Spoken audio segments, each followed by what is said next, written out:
Bienvenidos y bienvenidas al episodio número 15 de este podcast. Soy Laurelín, divulgadora, investigadora y bruja mestiza de las sierras. Hoy vamos a hablar del teriomorfismo y la brujería. Cuando hoy se habla de brujería y de transformaciones en animales, muchas veces aparecen como imágenes muy simplificadas. La bruja que se convierte en gato, el hombre lobo que aparece en las noches de luna llena, o criaturas fantásticas que parecen pertenecer más al cine o a la literatura que a la historia. Sin embargo, cuando uno empieza a investigar los documentos históricos, los relatos campesinos, los registros judiciales y las tradiciones populares, aparece un paisaje mucho más complejo. Durante siglos, muchas culturas han imaginado que la identidad humana no es algo completamente fijo. Existe la posibilidad de desplazarse fuera del cuerpo, de adoptar otra forma, de experimentar el mundo desde la perspectiva de un animal o de tener una relación profunda con fuerzas no humanas. Una palabra que ayuda a pensar todo este conjunto de relatos es el teriomorfismo. El teriomorfismo se refiere a la presencia o manifestación de formas animales en contextos humanos.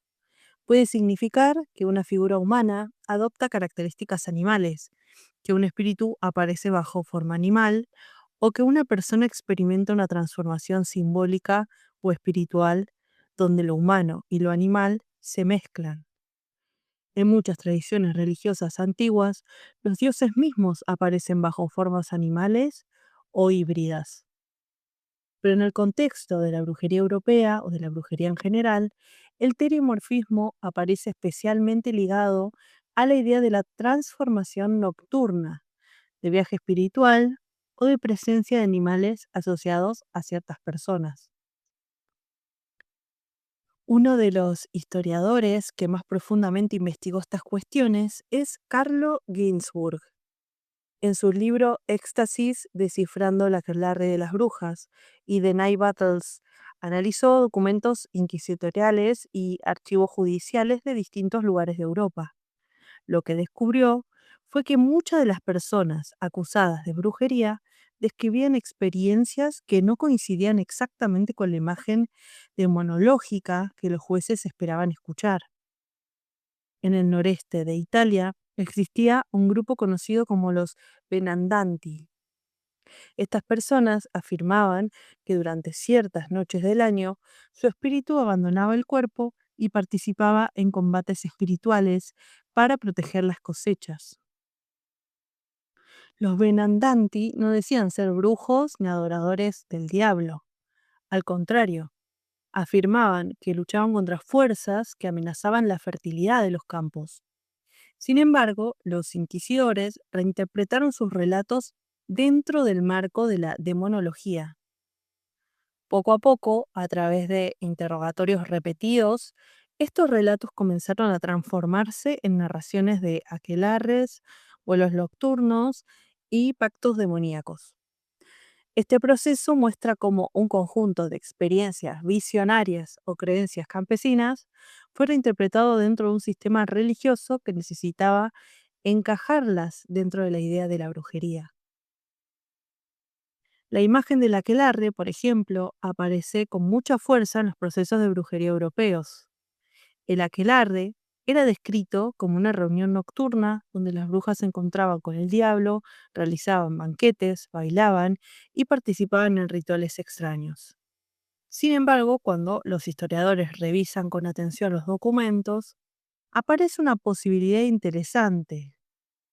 Muchas de estas narraciones pueden haber surgido a partir de experiencias, de sueños colectivos, visiones o tradiciones populares sobre viajes espirituales nocturnos.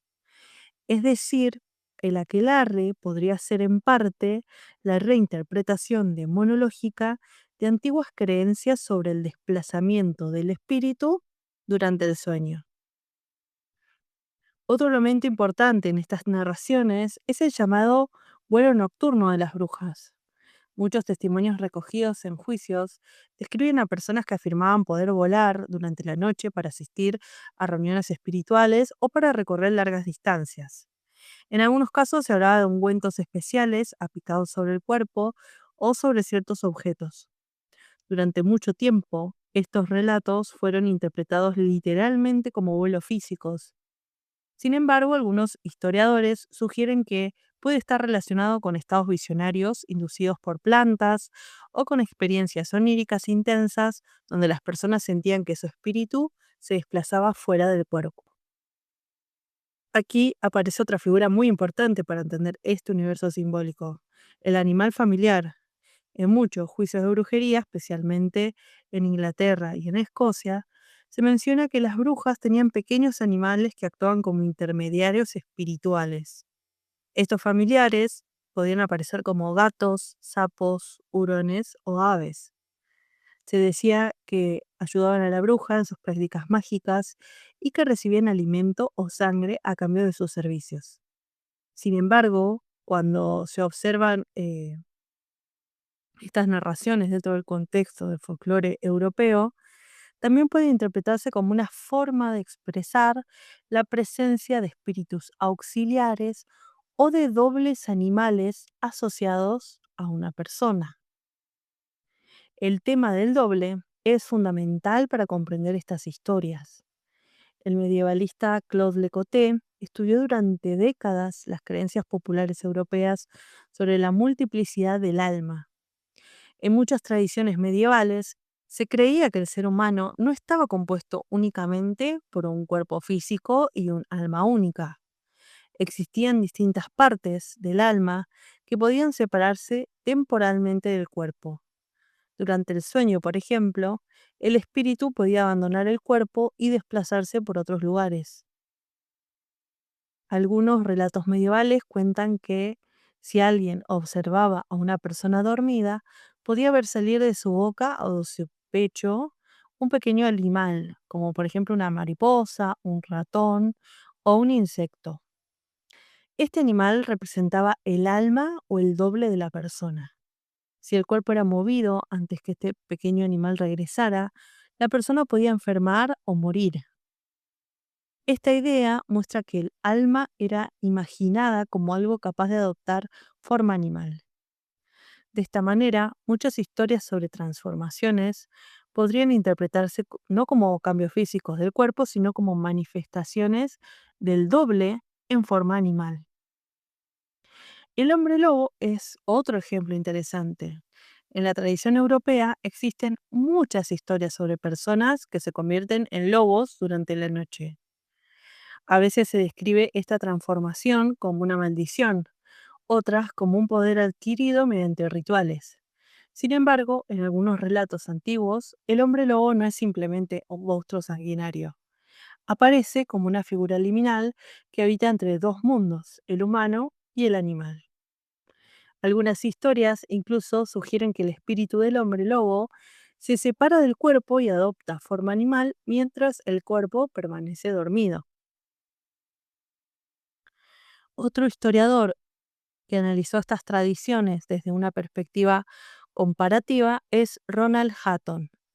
En su libro La bruja, Hatton muestra que muchas de las características atribuidas a las brujas en Europa, la presencia de animales, las transformaciones y los vuelos nocturnos, no provienen de una única tradición, sino de la mezcla de muchas creencias populares distintas que fueron reinterpretadas dentro del marco de las persecuciones de brujería. Esto puede tener que ver con el chamanismo que había ya de por sí en la península ibérica, por decirlo, sino en todo el resto de Europa, ¿no? Que venga de ahí la semilla de estas tradiciones.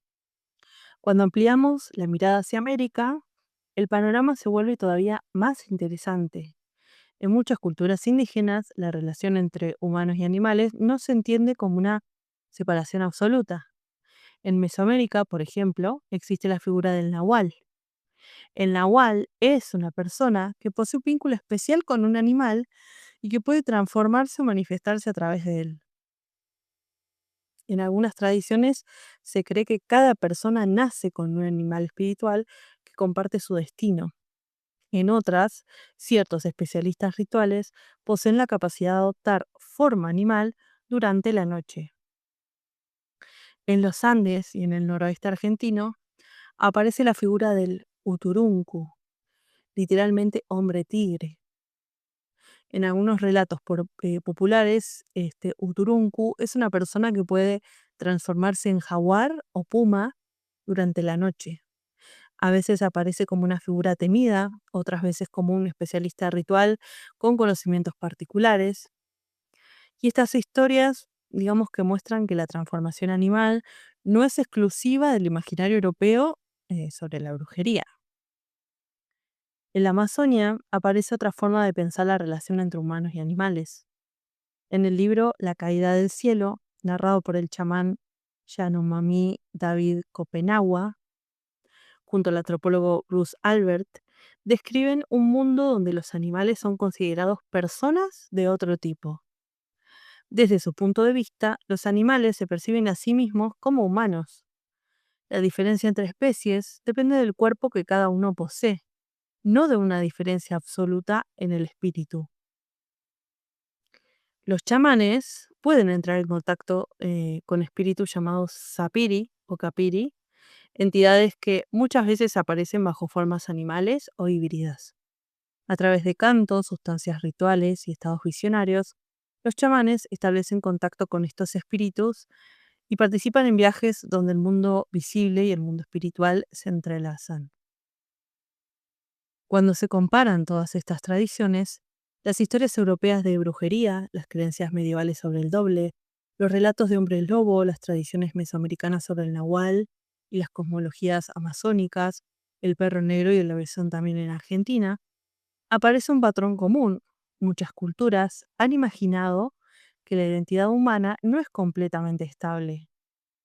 Existe la posibilidad de desplazarse entre formas, de adoptar otras perspectivas y de relacionarse con el mundo animal de maneras profundas. El teriomorfismo, entonces, no es simplemente una fantasía sobre cuerpos que cambian de forma. Es una forma de pensar la relación entre humanos, animales y espíritus. Es un lenguaje simbólico que aparece una y otra vez cuando las culturas intentan describir experiencias que ocurren en los límites: el sueño, el trance, la noche, la enfermedad, la visión, el ritual. Y quizá por eso estas historias siguen fascinando incluso hoy, porque hablan de algo muy antiguo: la intuición de que lo humano nunca estuvo completamente separado del resto del mundo vivo y que en ciertos momentos, en sueños, en visiones, en relatos transmitidos durante siglos, esta frontera puede volverse porosa y permitir que aparezcan otras formas de ser.